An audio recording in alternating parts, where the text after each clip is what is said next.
Okay, so, all right, real quick story time. A little more than 5 years ago, I had a peanut butter business. Things didn't go so well. I had to put it on the back burner. I was jobless. I had just moved to New York City to be close to my now wife, and I was in a lot of debt. I had about $88,000 of student loan debt, a little more than that. I had more than $30,000 in business debt, and then I had a few thousand in credit cards. So all told, I was like north of $120,000. A new report shows people of all ages are in more debt than ever. About 74% of Americans have gone into debt to pay for their vacations. Morning found that Generation Z is racking up debt at a faster rate than millennials did at their age. And a new report from the Federal Reserve Bank of New York finds people of all ages are in more debt than ever. So it's around this time I start freaking out because here I am jobless, I'm in massive debt. I just moved to Brooklyn, New York to be with my wife. I'm about to turn 30 years old. I have no plan. I don't know what I'm doing. And it's probably the closest I've ever been to like a real rock bottom. And suddenly this book that someone gave me at some point that I never didn't want to read, I wasn't interested in, it's calling to me from off of my bookshelf. And it's Dave Ramsey's Total Money Makeover. Finally, I was ready to read the words. And the tough biscuit, no nonsense attitude of Dave Ramsey started to speak to my soul. So you have $300,000 of credit cards and personal loans? Are you both on this, or is this just one of you that's completely lost your mind?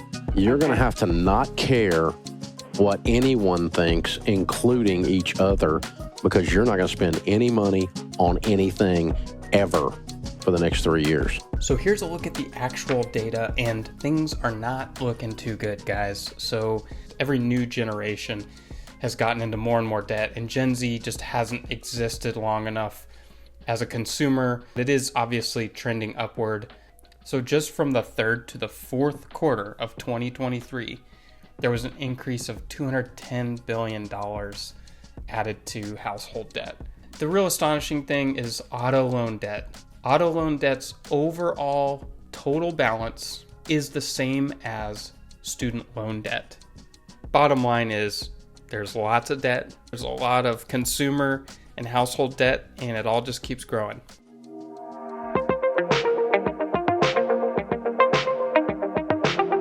So obviously I'm not a financial expert, but I have been deeply in debt before, and so I know the ramifications of that situation when there's too much month at the end of the paycheck. Every decision that I can speak for myself, every decision that I made or had to make was urgent, was desperate. I couldn't think clearly.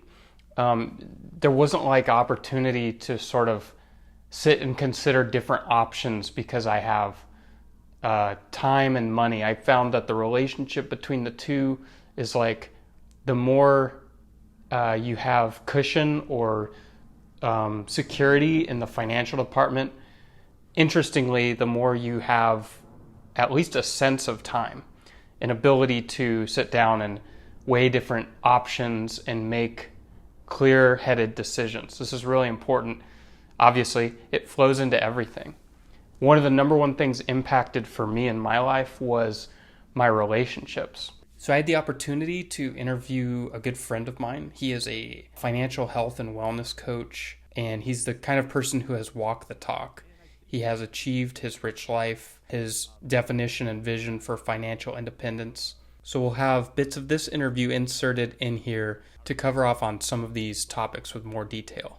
I mean, think about what's happening. Like when you sit down and dream with someone, that's an intimate experience. When you articulate what a day looks like a decade from now, where you're waking up, what you're saying to one another when you wake up, who's in the room with you, what pets are at your feet, and what you're doing with your day, that is such a bonding experience.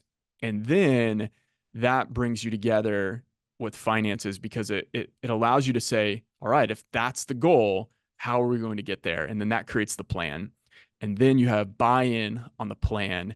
And if you can keep that vision, that image of the future in front of you very physically, like my wife and I have, our goals board where we write up things that we're working towards, or little things that we want to buy, or little financial elements of things related to the people that we want to be. Those things are visual. We write them up and on a board, and that reminds us, okay, that's what we're working towards. And I think that makes our marriage better. I think if couples would dial in their finances, I really think we would see a significant decrease in divorce.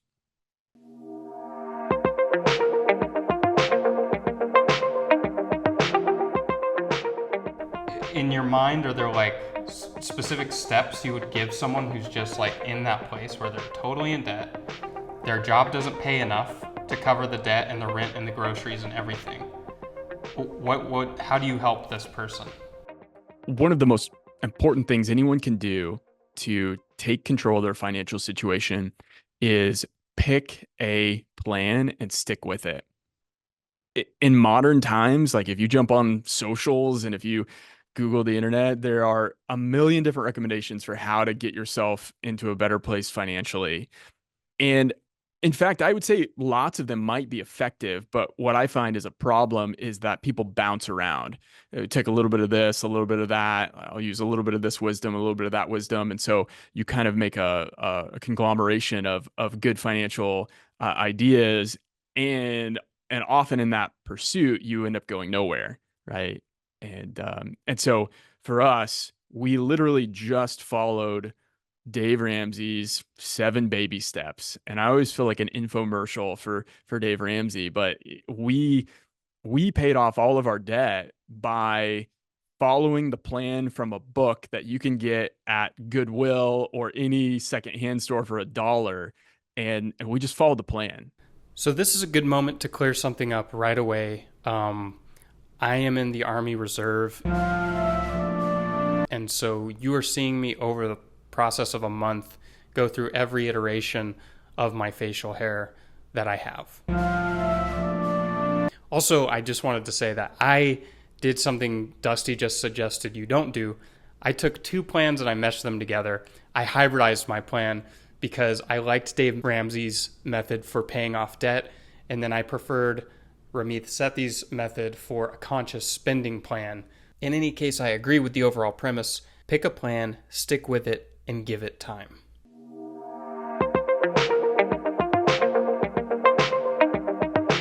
Couple key things: an emergency fund, setting aside enough money. We started with a $1,000 emergency fund. The $1,000 emergency fund was really critical because it broke my habit and addiction to swiping the credit card anytime something came up. The first thing is just, especially if you're in a desperate financial position, how do I get to a place of safety and security so I can start making clear, smart decisions? And then you might be able to then leverage the clear and smart, or the place of security you can then leverage into something that heads for wealth.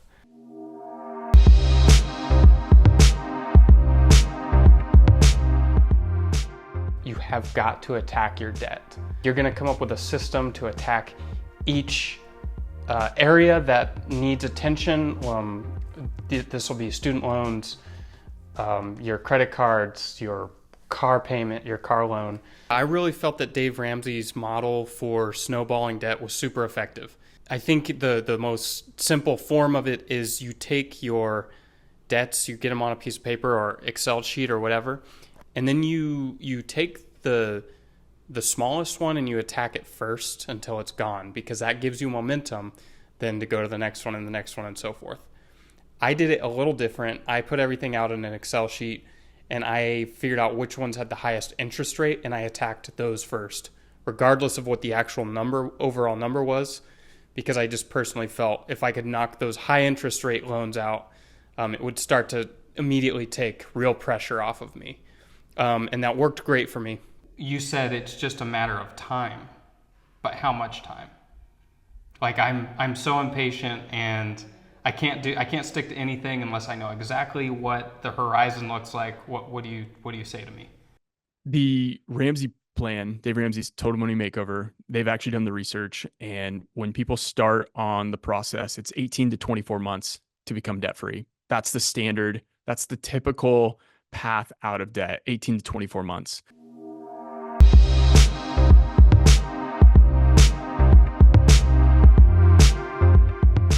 Just getting out of debt is one thing, but then what do you do once you get out of it? Because you will get out of it. And that's it.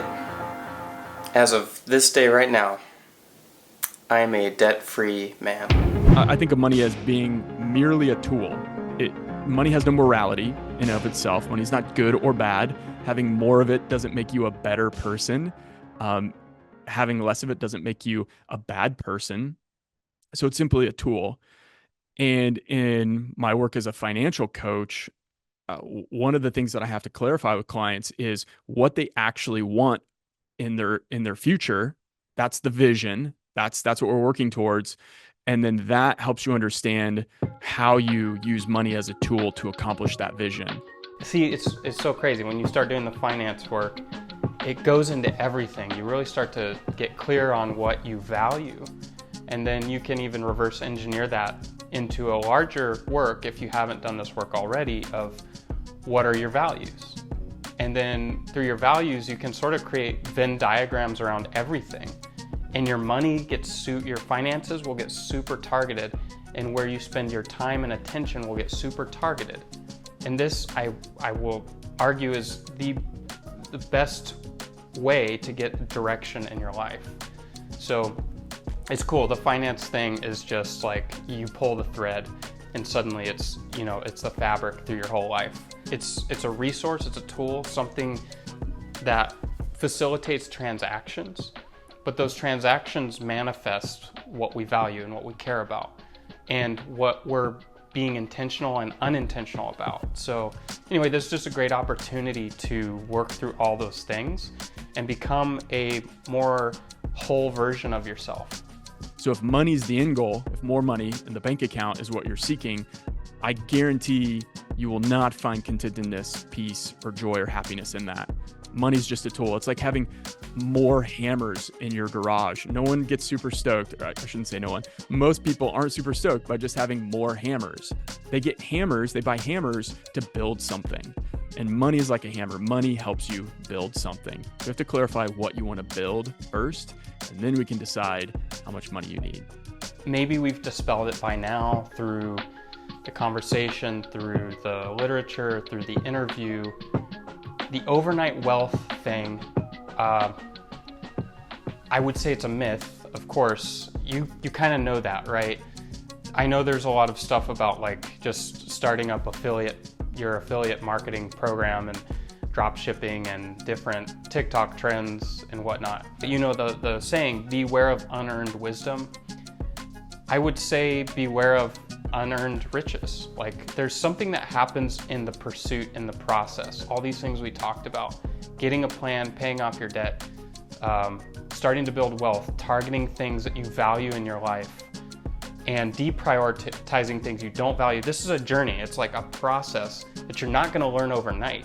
You need to go on the journey so that if you do end up in a place where you got overnight wealth, which it wouldn't be overnight because you've been on the journey, you know what to do with it.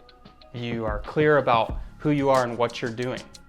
And that's what I want for you. This is the conversation I wanted to have and the information that I wanted to share. I hope this is useful for you. It's valuable.